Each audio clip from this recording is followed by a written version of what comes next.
They always say the customer is always right, but I know this diamond is real, and the fact that this guy brought in his own cheap little tester. I'm going to be nice. A celebrity walks into a pawn shop, but this isn't just any visit.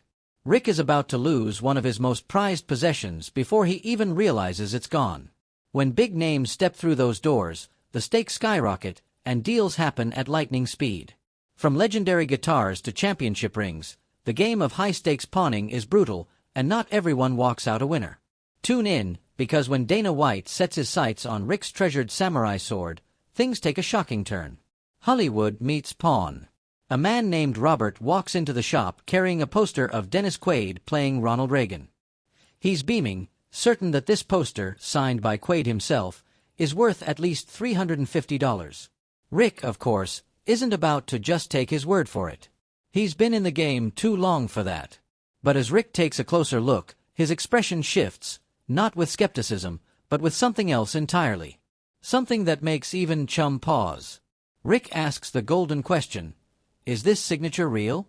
Robert, without missing a beat, swears up and down that it is, but anyone selling something at a pawn shop will say their item is the real deal. Rick calls in an expert. Except this time, the expert isn't just some random man with a magnifying glass, it's Dennis Quaid himself. The moment Quaid walks in, Robert looks like he's about to faint. It's all fun and jokes until Rick hands over the poster and asks, "Did you sign this?" Quaid squints at it, tilts his head, and then nods. "He was my favorite president, and I voted for him twice. The first time I voted for him in 1980, I was an actor out in Hollywood already, and I came home. My roommate said, 'Who'd you vote for?' I said Reagan. He said, 'You are kicked out of the hippies.' It's real." Robert is probably thinking, "Cha-ching." But Rick, always ready to negotiate, only offers $100. Robert's confidence wavers, but he plays it cool. They go back and forth before finally settling on $200. Not quite what Robert wanted, but he just met Dennis Quaid, that's got to count for something. Then there's James, another hopeful seller walking in with a Bob Dylan album, Self-Portrait, released back in the 70s. Looking a little worn but still intact, James wants $150 for it, but Rick isn't so sure. He points out that the album isn't one of Dylan's best. It's mostly cover songs, not original material, not exactly a hit among collectors. Rick plays it safe and lowballs James with an offer of $50. James hesitates but finally gives in. What he doesn't know is that Bob Dylan is actually in town performing in Las Vegas. Rick hatches a plan, get the album signed, flip it for a higher price. He sends Chumlee on a mission. By some stroke of luck, Chumlee manages to run into Dylan outside his hotel. Dylan, being gracious, agrees to sign the album. But here's where Chumlee messes up big time. Instead of just getting the signature, he asks Dylan to personalize it to him. Back at the shop, Chumlee proudly presents the signed album, grinning from ear to ear. Rick, on the other hand, is not amused. He stares at the inscription, "To Chumlee, best wishes, Bob Dylan." A one-of-a-kind, personally signed Bob Dylan album, but only valuable to one person, Chumlee himself. "I love items. I thought it was fascinating. I didn't know that divers' knives had a special subsection." Rick shakes his head, knowing full well that no one else will want to buy it. Classic Chumlee move. Then there's Steve Carell. At first, Rick doesn't even recognize him. He eyes the man and jokingly says he always imagined Steve Carell would be much shorter.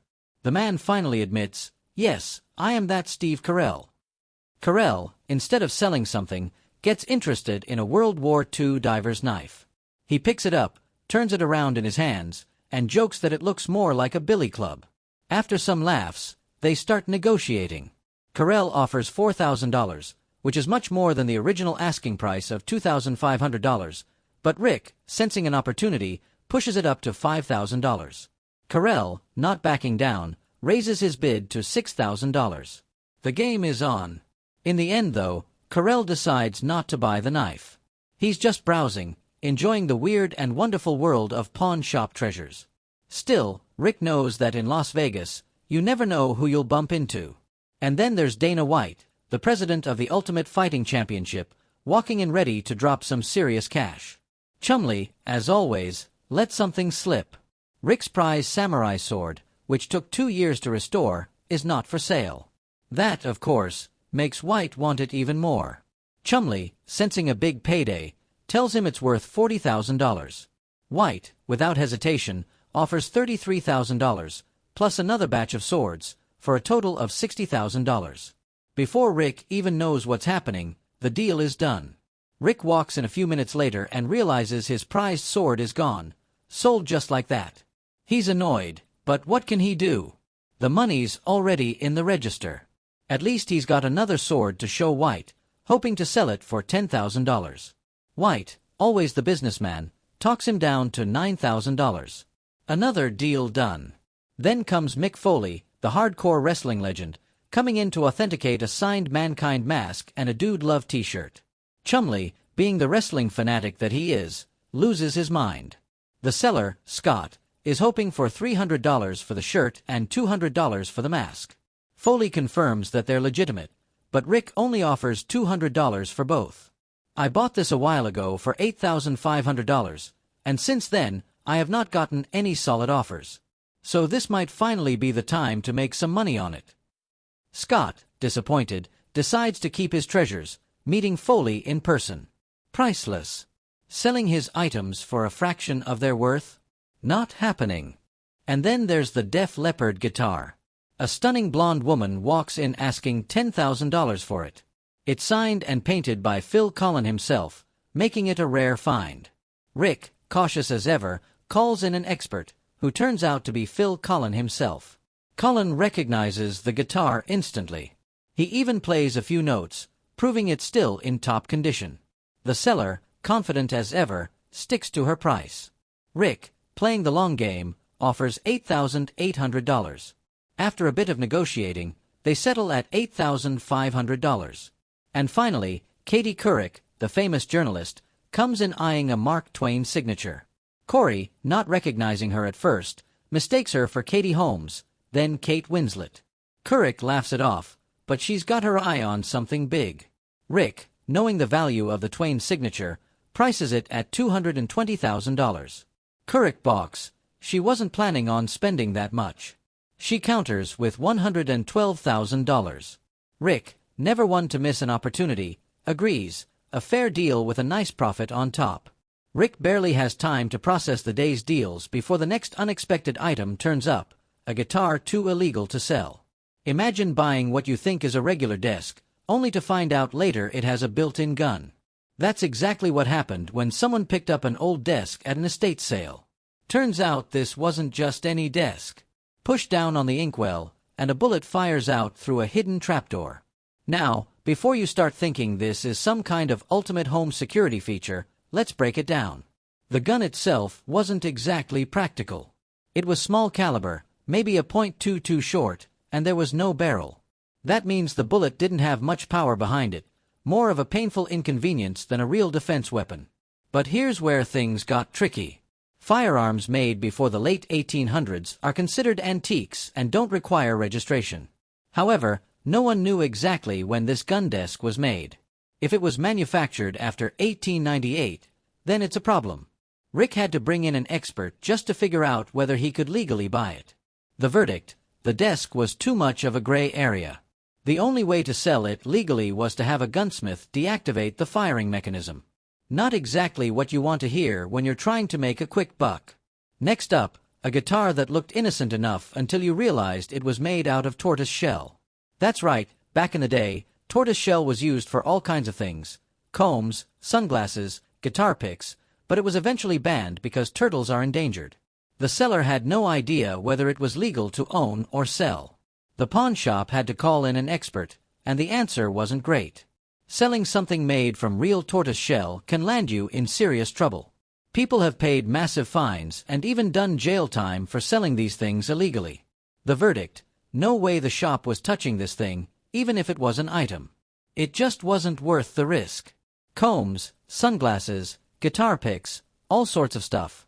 It looks cool and it's incredibly durable, but some tortoises became endangered, so in the early 70s, the trade in tortoiseshell was banned. Then there was the 1950s German spy camera. At least that's what the seller claimed it was. Tiny, about the size of a cigarette lighter, it did look like something straight out of a secret agent movie. But was it actually used by spies? Probably not. Real spy gear doesn't usually end up in the hands of random people. And then there was a bigger problem. Engraved on the camera was a name and social security number, which someone had scratched out. That's a huge red flag. Serial numbers and engravings being removed is a major no-go in the pawn business.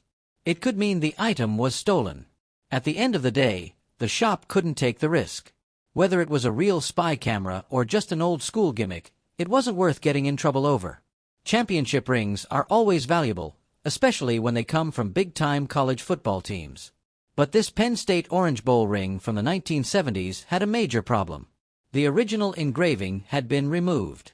That meant no way to trace who originally owned it, which is a huge red flag in the pawn world. Buying something with a missing engraving is like buying a car without a vehicle identification number. It's just not happening. The seller was out of luck. The shop wanted it, but they couldn't legally buy it. One of the wildest items brought in was a silver shekel from Tyre. This was the same kind of coin that, according to the Bible, Judas was paid with to betray Jesus. That alone made it super valuable, but there was a catch. The shop had no way of knowing if it was stolen. Turns out the original owner had reported it missing, and the police got involved. The shop had to put the coin on hold, and it looked like they were out $1,600. But in a rare stroke of luck, the insurance company had already paid out for the stolen coin, meaning it was now free and clear. And guess what? It was real, not the exact Judas coin, but still worth thousands. Buying and selling rare items is always a risk. Whether it's a hidden gun inside a desk, a guitar made from band materials, or an ancient coin with a questionable past, there's always a chance that something isn't quite legal. In the pawn world, you either make a smart deal or end up losing big time. And when the law gets involved, things can go from bad to worse real fast. Just when the shop seems to have seen it all, something arrives that changes everything: a custom Mustang and a high-stakes test drive. The pawn shop business is full of surprises, and some of the biggest transactions in history have happened inside those four walls. When people need quick cash, they bring in anything from rare coins to luxury cars, hoping to walk out with a small fortune. And sometimes they do. Most people walking into pawn shops with guitars don't have much more than a dust-covered Fender they found in their basement. But Vic Flick was not just anybody. The man behind the legendary James Bond theme walked into the shop carrying his 1961 Fender Stratocaster. This was not just any old guitar. It had been played on classic recordings from the Beatles to Tom Jones. The price he asked for? $70,000. After some haggling, the deal closed at $55,000, a small price for a piece of rock history. When a piece of presidential history walks through the door, there is no way Rick Harrison is going to let it slip away. This time, it was a cigar box that once belonged to none other than John Fitzgerald Kennedy. And if that wasn't impressive enough, the cigars inside were still intact. Since a similar John Fitzgerald Kennedy cigar box had previously sold for well over $500,000 in the 90s, getting this one for $60,000 was practically a steal. Back in the year 2013, Herz teamed up with Roger Penske to create a rare gem, only 150 custom GT Mustangs bearing his name. One lucky owner decided to part ways with his and rolled into the shop looking to make a deal.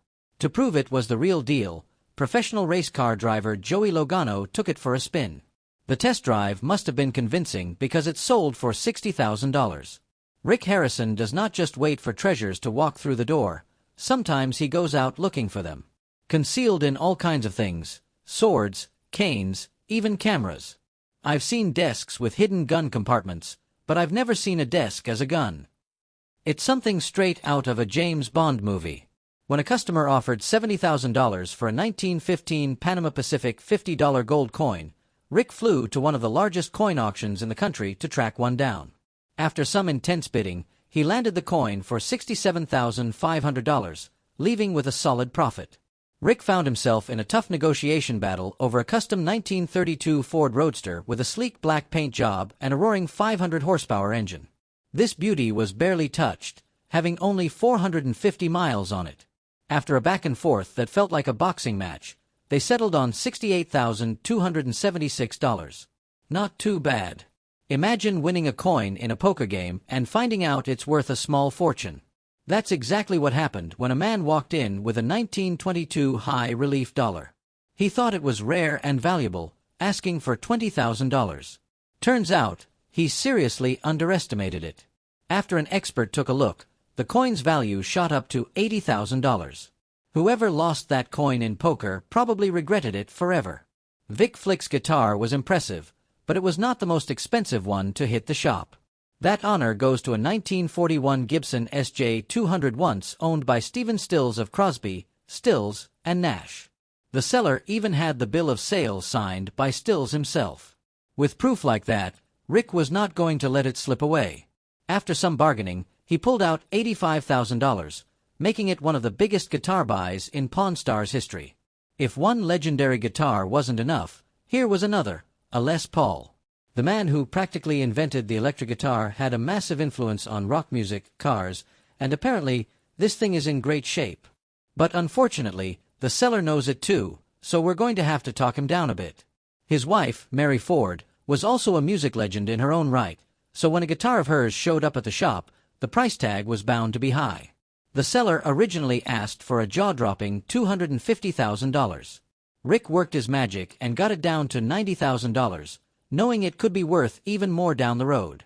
A 1932 Lincoln Roadster with a powerful 12-cylinder engine rolled into the shop, looking like it had been frozen in time. The owner knew he had something special, and he was right. The deal closed at $95,000, making it one of the most expensive cars ever sold in the shop. But that wasn't even the end of it. Another car, a Shelby GT350, also got a buyer at an even $100,000. This was not just a single item, it was a haul. A man walked in pushing a cart loaded with over 200 pounds of silver, pre-1964 coins, silver bars, and a massive pile of precious metal that had been sitting around for more than a decade. His father had advised him to invest in silver, and it paid off big time. After some weighing and calculations, Rick shelled out $11,000. That is what you call a good day at the pawn shop. Are collectibles and precious metals the safest long-term investment or just a gamble? Let us know what you think in the comments. Don't forget to like, subscribe, and hit that notification bell for more incredible pawn shop finds and high-stakes deals.